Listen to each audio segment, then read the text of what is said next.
സംസ്ഥാനങ്ങൾക്ക് അനുവദിക്കുന്ന കേന്ദ്ര സഹായത്തിൽ കൃത്യമായ മാനദണ്ഡമില്ല എന്ന് ധനമന്ത്രി കെ എൻ ബാലഗോപാൽ. വൈകിയാണ് പണം അനുവദിക്കുന്നത്. ഇനിയെങ്കിലും കേന്ദ്ര സർക്കാർ തിരുത്താൻ തയ്യാറാക്കണമെന്നും ധനമന്ത്രി.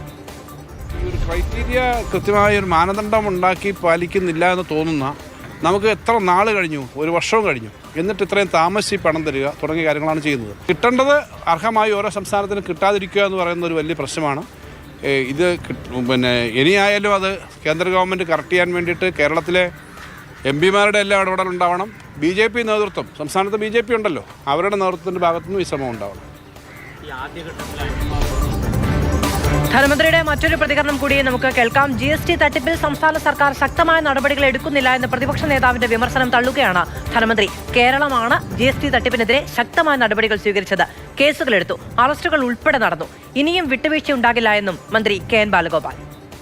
ഇതിനകത്ത് ഏറ്റവും ശക്തമായ നിലപാടെടുത്ത ഒരു സംസ്ഥാനങ്ങളിലൊന്ന് കേരളമാണ്. അടയ്ക്ക വ്യാപാരത്തിൻ്റെ പേരിൽ വലിയ ഇൻപുട്ട് എടുത്തു, അതുപോലെ പ്ലൈവുഡിൻ്റെ പേരിൽ ഇൻപുട്ട് എടുത്തു. 10-12 പേരെ വളരെയേറെ ദിവസങ്ങൾ ജയിലിൽ ഇട്ടിട്ടുണ്ട്, പിടിച്ചിട്ടു. കാരണം അങ്ങനെ അറസ്റ്റ് ചെയ്യാൻ വകുപ്പുണ്ട് GSTക്കകത്ത്.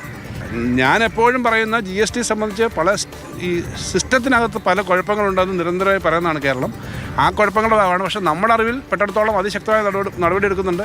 ഇനിയായാലും അത്തരം ഏത് ലീഡ് എവിടെ നിന്ന് കിട്ടിയാലും, വിവരങ്ങൾ കിട്ടിയാലും ശക്തമായ നടപടി ഉണ്ടാവും.